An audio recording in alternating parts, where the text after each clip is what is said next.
ಇವತ್ತಿನ ಮೊದಲನೇ point exercise.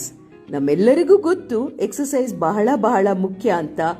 ಅದರಲ್ಲಿ ನಮಗೆ ಖುಷಿ ಕೊಡಂಥದ್ದು ನಾವು ಆಯ್ಕೆ ಮಾಡಿಕೊಂಡಾಗ ರೆಗ್ಯುಲರ್ ಆಗಿ ಮಾಡಿಕೊಂಡು ಹೋಗ್ಬೋದು ಅಲ್ವಾ. ಎರಡನೇ ಪಾಯಿಂಟರ್ ನೀರು ಕುಡಿಯೋದು ಬಹಳ ಇಂಪಾರ್ಟೆಂಟ್. ಅದನ್ನ ಇಡೀ ದಿವಸ ನಾವು ಸ್ಪ್ಲಿಟ್ ಮಾಡ್ಕೊಂಡು ತಗೊಂಡಾಗ ನಮಗೆ ಬಹಳ ಅನುಕೂಲ. ಮೂರನೇದು ಕೇವಲ ನೀರು ಮಾತ್ರ ಅಲ್ಲ, ನಿಮಗೆ ಇಷ್ಟವಾಗಂಥದ್ದು ಗ್ರೀನ್ ಟೀ ಇರ್ಬೋದು, ನೀರಿಗೆ ಬೇರೆ ಬೇರೆ ಹಣ್ಣು ತರಕಾರಿ ಹಾಕಿ ಇನ್ಫ್ಯೂಸ್ಡ್ ವಾಟರ್ ಇರ್ಬೋದು, ಎಳನೀರು ಇರ್ಬೋದು, ಅಥವಾ ಮಜ್ಜಿಗೆ, ಇಂಥದ್ದು ಏನಾದರೂ ತಗೋಬಹುದು. ನಾಲ್ಕನೇ ಪಾಯಿಂಟರ್, ನಮ್ಮ ಊಟದ ತಟ್ಟೆಯಲ್ಲಿ ಆದಷ್ಟು ಬೇರೆ ಬೇರೆ ಬಣ್ಣದ್ದು ಹಣ್ಣು ತರಕಾರಿಗಳನ್ನ ಆಡ್ ಮಾಡ್ಕೊಳ್ಳೋದು.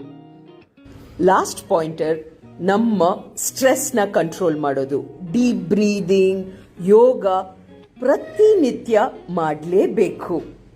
Covid has contributed to stress ಇಂದ ಆಟೋಮ್ಯಾಟಿಕ್ ಆಗಿ ಯಂಗ್ಸ್ಟರ್ಸ್ ಕೇವಲ 20-25 ವರ್ಷದವರು ವೆಯ್ಟ್ ಲಾಸ್ ಅಂತ ಬಂದಾಗ ಇಷ್ಟೊಂದು ಜನಕ್ಕೆ ಶಾಕಿಂಗ್ ಆಗಿ ಅವ್ರಿಗೆ ರಿಯಲೈಸ್ ಆಗೋದೇನು ಅಂದ್ರೆ, ನಾನು ಪ್ರೀ ಡಯಾಬಿಟಿಕ್ ಆಗ್ತಾ ಇದ್ದೀನಿ.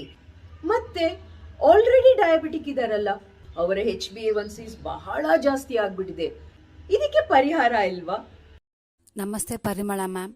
ನಾನು 14 ಇಯರ್ಸಿಂದ ಡಯಾಬಿಟಿಕ್ಕು. ಏನೇ ಮಾಡಿದ್ರು ನನ್ನ ಶುಗರ್ 350 ಮೇಲೆ ಇರೋದು. ಸೊ ನನಗೆ ಅದರಿಂದ ಕಾಲು ನೋವು ಶುರು ಆಗಿತ್ತು. ನಮ್ಮ ಅಲಾಮಿರಾಪ್ ನ್ಯೂಟ್ರಿಷನ್ ಸ್ಪೆಷಾಲಿಟಿ ಡಯಾಬಿಟಿಕ್ ಅವರಿಗೆ ಈ ಸೆನ್ಸರ್ ಕಂಟಿನ್ಯೂಸ್ ಗ್ಲೂಕೋಸ್ ಮಾನಿಟರ್ನ ಹಾಕಿ ಅವರ ಆಹಾರದಿಂದ ಅವರ ಬಾಡಿಯಲ್ಲಿ ಆಗ್ತಾ ಇರುವಂತ ಬ್ಲಡ್ ಶುಗರ್ ಫ್ಲಕ್ಚುಯೇಷನ್ಸ್ ಏನಾಗ್ತಾ ಇದೆ, ಇಡ್ಲಿ ತಿಂದ್ರೆ ಏನಾಯ್ತು, ಮುದ್ದೆ ತಿಂದ್ರೆ ಏನಾಯ್ತು, ಚಪಾತಿ ತಿಂದ್ರೆ ಏನಾಯ್ತು, ಇವರು ವೈಟ್ ರೈಸ್ ತಿನ್ಬೋದಾ ಅಥವಾ ಕೆಂಪಕ್ಕಿ ತಿನ್ಬೇಕಾ, ಎಲ್ಲ ಪ್ರಶ್ನೆಗಳಿಗೆ ಈ ಸೆನ್ಸರ್ ಹಾಕಿ ಫೀಡ್ ಮಾಡಿದಾಗ ಶುಗರ್ ಲೆವೆಲ್ ಏನ್ 350 ಇರೋದು ಅದು 150ಗೆ ಬಂದಿದೆ. ನಂದು ಇನ್ಸುಲಿನ್ ಟೋಟಲ್ 14 ಡೇಸ್ ಅಲ್ಲಿ 8 ಯೂನಿಟ್ಸ್ ಕಮ್ಮಿ ಮಾಡಿದ್ದಾರೆ. ಇಂಥ ಅಮೇಸಿಂಗ್ ರಿಸಲ್ಟ್ಸ್ ಅಲ್ವಾ.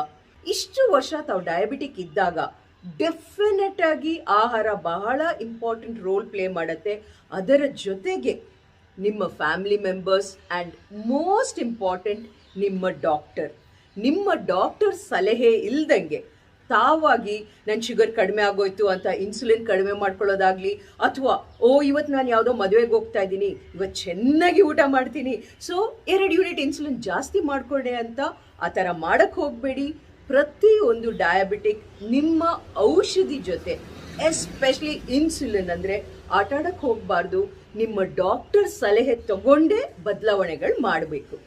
ನನ್ನ ಒಂದು ಸಿನ್ಸಿಯರ್ ರಿಕ್ವೆಸ್ಟ್, ಯಾವತ್ತೇ ನಾವು ಏನೇ ಹೆಜ್ಜೆ ಇಡಬೇಕು ಅಂದರೆ ಅದು ವೈಜ್ಞಾನಿಕವಾಗಿರಬೇಕು, ಶಾರ್ಟ್ಕಟ್ ಮೆಥಡ್ ಹುಡುಕಬಾರ್ದು. ಜೊತೆಗೆ ನಮ್ಮ ಮನೆಯಿಂದಾನೆ, ನಮ್ಮ ಅಡಿಗೆ ಮನೆಯಿಂದಾನೆ ಈ ಬದಲಾವಣೆಗಳಾದಾಗ ನಮಗೆ ಎಷ್ಟು ಒಂದು ಸ್ಟ್ರೆಂತ್ ಅಲ್ವಾ. ನಿಮ್ಮ ಸರ್ಕಲ್ ಅಲ್ಲಿ, ನಿಮ್ಮ ಫ್ರೆಂಡ್ಸ್ ಫ್ಯಾಮಿಲಿ ಸರ್ಕಲ್ ಅಲ್ಲಿ ಯಾರಿಗೆ ಸೈಂಟಿಫಿಕ್ ಆಗಿ ವೆರಿ ಸಿಂಪಲ್ ಆಗಿ ಪ್ಲಸ್ 100% ರಿಸಲ್ಟ್ ಬರುವಂಥದ್ದು ಹುಡುಕ್ತಾ ಇದ್ರೆ ನಮ್ಮ ನಂಬರ್ ಅಲ್ಲಿ ಕಾಣ್ತಾ ಇದೆ ನೋಡಿ.